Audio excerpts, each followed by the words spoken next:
নমস্কার সকলকে, প্রিয়াঙ্কার রান্নাঘরে আপনাদের সকলকে স্বাগত জানাই। পোলাও তো আপনারা অনেকেই খেয়েছেন, কিন্তু এই ইলিশের তেল পোলাও কি কোনো দিন ট্রাই করে দেখেছেন? এটা অনেকটা পুরনো দিনের রান্নাই বলতে পারেন। তো প্রথমে মাছগুলোকে নুন হলুদ মাখিয়ে 10 মিনিট মতো রেস্টে রেখে ভালো করে লাল লাল করে ভেজে নেব।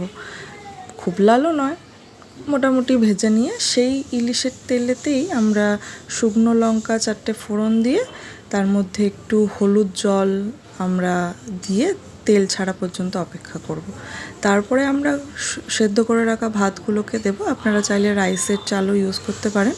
তো তার মধ্যে আমি হাফ চামচ নুন, হাফ চামচ চিনি আর একটু গোলমরিচ গুঁড়ো অ্যাড করে ভালো করে নাড়াচাড়া করে তার মধ্যে যে ভেজে রাখা ইলিশগুলো আছে সেগুলো একটু বসিয়ে দিয়ে চাপা দিয়ে দেবো।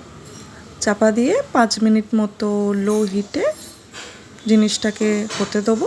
তো তাহলেই আমাদের রেডি হয়ে যাবে ইলিশের তেল পোলাও। এই স্বাদে কোনো দিন পোলাও ট্রাই করেছেন কি আমাকে একটু কমেন্ট করে জানাবেন তো। চটজলদি রান্নার জন্য কিন্তু এটা একটা বেস্ট। তো আপনারাও ট্রাই করে দেখুন এই ইলিশের তেল পোলাও। রান্নাটা কেমন লাগলো অবশ্যই জানাবেন। নমস্কার।